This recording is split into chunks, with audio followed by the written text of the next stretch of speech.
Deputada Cristonieto, 5 minutos. Obrigada, presidente. Hoje eu uso o tempo de líder porque, bom, primeiro estamos numa comissão de direitos humanos.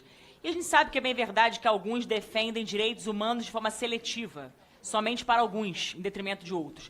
E aqui eu trouxe a caderneta brasileira da gestante, a nova versão.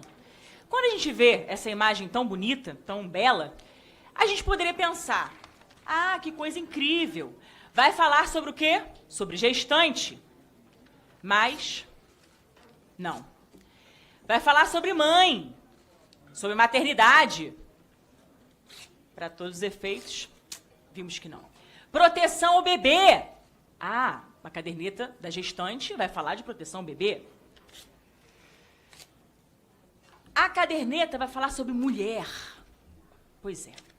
Vemos o apagamento simbólico do próprio conceito de mulher. O que trata então, Cris, essa caderneta que deveria falar sobre proteção ao bebê, proteção da gestante, desenvolvimento da saúde do bebê e da gestante, pré-natal, esses cuidados básicos com a vida da gestante e também com o desenvolvimento do bebezinho que está ali no seu ventre. A caderneta fala sobre pessoa que gesta, fala sobre identidade de gênero, gestação não desejada, aborto, interrupção da gravidez. É sobre isso que fala. E por que eu falo com muito repúdio? Primeiro que escandaliza qualquer um. A gente sabe que é comum a esquerda, a extrema esquerda, trabalhar para mudar a sociedade através da cultura e também através e a partir da revolução por meio da linguagem. A gente sabe que é uma estratégia a manipulação semântica, por isso o esvaziamento semântico das palavras, por isso o apagamento simbólico do conceito de mulher, por isso a neutralização ideológica da linguagem materna, por isso a descaracterização da própria maternidade. E aí a gente vê, por exemplo, na página 83, poderia citar várias páginas aqui, mas vou me ater, considerando o tempo. A página 83, parte 7 da caderneta, ela é intitulada Direitos Sexuais e Reprodutivos. Curioso, né? Direitos sexuais e reprodutivos. A gente sabe exatamente de onde vêm esses conceitos. A gente sabe que essa é uma utilização da terminologia típica, inclusive, da agenda abortista. E está na caderneta da gestante. Da mesma forma, a gente vê na própria conjuntura dessa caderneta o alinhamento com a linguagem utilizada por organismos internacionais. A gente vê que conceitos foram extraídos, por exemplo, quando a gente vê as conferências da ONU, as conferências, por exemplo, do Cairo, de Pequim, os princípios de Yogyakarta, estão ali implementados, todos de forma a mudar os conceitos. E, como disse, fazer esse esvaziamento semântico, isso faz parte de uma estratégia da esquerda. Agora, a gente vê também que uma caderneta de gestante que deveria estar preocupado com a vida da mãe e do bebê, tem ali uma pavimentação de um caminho para criar uma espécie de fluxo institucional para tratar de interrupção da gravidez, ou seja, de aborto. Uma caderneta de gestante que fala de gravidez não desejada, abrindo o caminho justamente para isso, para aborto. Isso é o que esse governo tem de compromisso. Não é com a vida, como dizem. E aqui eu até fico, por um lado, feliz, porque tem um sacerdote no recinto, porque, veja, eu tenho o máximo respeito pelo sacerdócio. Posso até não concordar com o espectro ideológico partidário de determinadas pessoas, porém, eu respeito muito o sacerdócio. E a gente sabe que, por exemplo, a Igreja Católica, ela sempre foi o grande baluarte da defesa da vida. Agora, é engraçado que o Lula se diz aí, não pró-vida, mas católico e supostamente, né? Ah, ele defende a vida. De forma seletiva. A gente não vê a defesa da vida, por exemplo, daqueles que têm o primeiro direito humano, é a vida, não é? Pois então, sem o qual sequer a gente pode pensar na fruição de outros direitos. Como é que a gente vai pensar em outros direitos se não pensamos no primeiro deles, que é o direito natural, que não é uma concessão estatal? A vida não é uma concessão estatal. A vida é um direito natural, que começa desde a concepção até a morte natural. Então eu fico assim, realmente, achando um escândalo, não só essa caderneta, mas quem defende esse governo. Quem defende esse tipo de postura que quer realmente invisibilizar o bebê no ventre da sua mãe e também a própria mãe. Porque a mãe agora ela vai ser substituída por outras palavras, com o objetivo de demonstrar o seu caráter totalmente ideológico. Ou seja, o compromisso não é com ciência, o compromisso não é com biologia, O compromisso é com ideologia. É isso que está na marca característica, no DNA deste desgoverno. Então aqui fica o meu repúdio a essa caderneta. A nossa orientação é contra o parecer, portanto, favorável ao projeto, no sentido de destinar recursos para mitigação e formação na perspectiva do enfrentamento ao racismo. Mitigar, reparar e formar é algo muito importante. A punição é, sem dúvida, um elemento para combater a discriminação racial, práticas racistas. Mas, além da punição, fomentar processos de mitigação, de reparação e de formação é algo também pedagogicamente importante e profundamente necessário. Presidente, eu fiquei muito tocado com a fala do Ottoni, até mudei um pouco o roteiro do meu tempo de líder. Jardim Catarina foi um bairro de São Gonçalo que eu visitei faz 2 semanas atrás, um projeto Jovens Defensores Populares, que é uma parceria do Ministério da Justiça com a Fiocruz e que o nosso mandato tem a chance de fomentar e fortalecer por meio de destinação de emenda. São jovens da localidade, extremamente vulnerável socioeconomicamente e que se tornam bolsistas e lideranças locais na produção de cidadania, de formulação de política pública. E esse foi o bairro que a Polícia Militar do Estado do Rio de Janeiro chegou atirando e levou mais 2 moradores e 2 trabalhadores. E isso não é acaso, isso não é de vez em quando. Essa é a política permanente e histórica no Brasil e no Rio de Janeiro.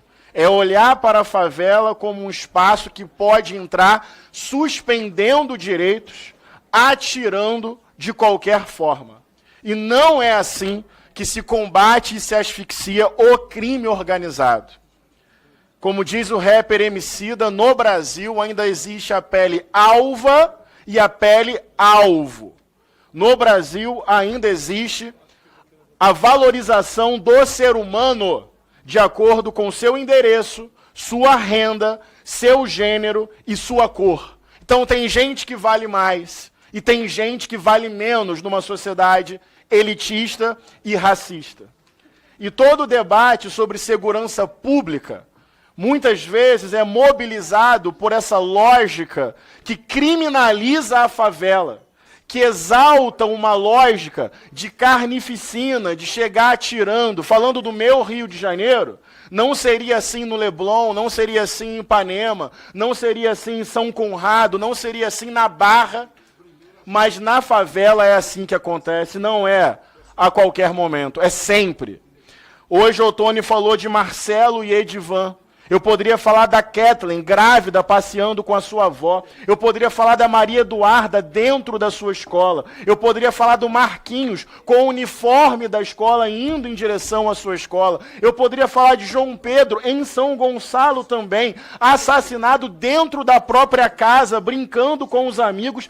Depois a Polícia Civil chegou lá com um helicóptero, tirou o corpo dele e a família ficou desesperada procurando. Uma tragédia apaga outra tragédia. E não é apenas número, muito menos estatística. São vidas, pessoas, histórias, famílias. E sabe o que é triste? Vou pegar o exemplo do governo Cláudio Castro. Ele bateu recorde em execução por parte da polícia, em produção de chacinas. Manguinhos, Jacarezinho, Penha, Alemão. E aplaudido por parte da sociedade. Mas, pegando o exemplo de Penha e Alemão, no dia seguinte, o Comando Vermelho estava lá intacto, controlando aquela área e maltratando aquelas pessoas, porque nunca foi sobre combater o crime organizado com eficiência. É fazer espetáculo político eleitoral em cima do medo das pessoas e tocando o terror na favela. Só que, como é favela, parte da sociedade fica indiferente ou parte da sociedade até mesmo aplaude, como muitos discursos aqui. E essa lógica do tiro, porrada e bomba, inclusive, coloca em risco os próprios policiais. Tem os bandidos de farda, tem os matadores, tem os milicianos, tem os criminosos dentro da polícia. É importante dizer que no Rio, crime, política e polícia se associam. Mas tem os bons profissionais, que são colocados na ponta nessa lógica de matar ou morrer, e é sangue preto no chão, para depois o governador capitalizar politicamente e ir para a igreja louvar a Deus. Só que olha o que é curioso. Toda semana tem uma ação da Polícia Federal na casa do Cláudio Castro. É esquema para tudo quanto é lado. Banco Master, Refit, está inelegível, seria caçado. É um histórico. A mochila com 120 mil reais em espécie. É um histórico impressionante, variado. Um repertório riquíssimo de crimes, de corrupção, de lavagem de dinheiro. Mas tem um detalhe que eu quero chamar a atenção. Em uma das ações da Polícia Federal, ela está dentro da ADPF 635, que pega o caso Refit, que Cláudio Castro está associado. Sabe o que essa ADPF investiga? E tem como alvo a relação do crime organizado com agentes públicos. Então, o governador que manda a polícia entrar na favela atirando, aterrorizando famílias, é investigado por associação ao crime organizado.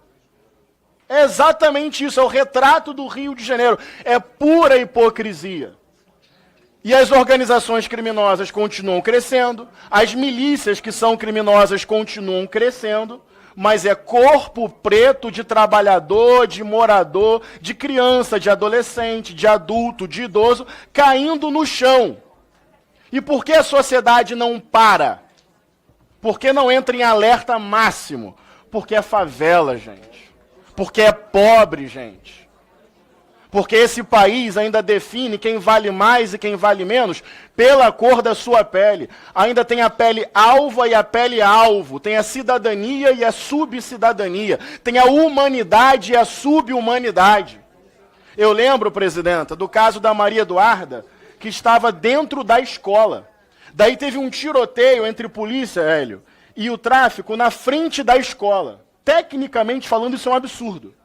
É um absurdo, do ponto de vista operacional, tático e técnico. Você não atira como um profissional de segurança se tem um criminoso correndo na frente de uma escola. Tem uma escola atrás, tem crianças atrás. As crianças correram para dentro do prédio, Duda foi uma das últimas, foi alvejada ali dentro, e Dona Rose, eu acompanhei esse caso, recebe essa ligação que nenhuma mãe deveria receber, que a sua filha morreu dentro da escola. E eu acompanhei na época esse caso pela Comissão de Direitos Humanos. E sabe o que é impressionante, Raimon? No dia seguinte, tinha uma fake news, associando a Duda, uma menina de 10 anos, negra da periferia do Rio, a um traficante como se fosse namorada dele. E como se isso justificasse a sua morte, a sua execução. Então, olha só, para concluir o raciocínio. A Dona Rose, mulher negra da periferia trabalhadora, para concluir, perde a sua filha, menina negra, dentro da escola pública. E além dessa dor indescritível e insuportável, tem que lidar com fake news de gente normatizando a morte da sua filha. Então o racismo mata mais de uma vez. Mata antes, durante a morte e depois da morte. E hoje, Marcelo, hoje Edivan. Óbvio, Jardim Catarina. Óbvio, lugar empobrecido. Óbvio, em São Gonçalo. E parte desse congresso aplaude essa lógica, como se fosse de purificação social. E criticar, para concluir, essa lógica e esses profissionais não é criticar a polícia. Aliás, defender a polícia deveria ser criticar. Juro que agora eu termino, presidenta. Em São Gonçalo, lembra da juíza Patrícia Scioli? O que aconteceu com ela? Denunciou um batalhão de milicianos e matadores dentro da polícia e foi assassinada na porta de casa por policiais. Criticar isso, essa lógica, não é criticar a polícia, é defender inclusive o bom policial. Então é corpo preto no chão, é sangue preto no chão, Jardim Catarina tem nome Marcelo Edivan, e eu como homem negro, da zona norte de Niterói de origem, preciso também fazer coro e continuar pedagogicamente denunciando essa lógica produtora de morte. Obrigado pela paciência, presidente. Obrigada, deputado Pastor Henrique. Fala, galera da Folha TV, não se esquece de se inscrever aqui no nosso canal para assistir programas como Folha Notícias Manhã, Folha Notícias Noite, o nosso Folha Entrevista e o nosso Barzinho das Meninas. Muitas coisas bacanas a gente acompanha por aqui e a gente precisa muito, muito do apoio de vocês para nosso trabalho jornalístico, investigativo, de curadoria de conteúdo, com vocês ajudando no nosso Pix, folhademocrata@gmail.com, ou mandando superchats, valeu demais, e os recursos financeiros, tornando-se membro do nosso canal, no nosso curso de jornalismo básico, para você ficar muito bem informado a respeito de tudo. Queridos e queridas, muito obrigado pela presença de todos vocês, vida longa e próspera. Cuidem-se, cuidem dos seus, e não esquece de se inscrever aqui na Folha TV. Até mais!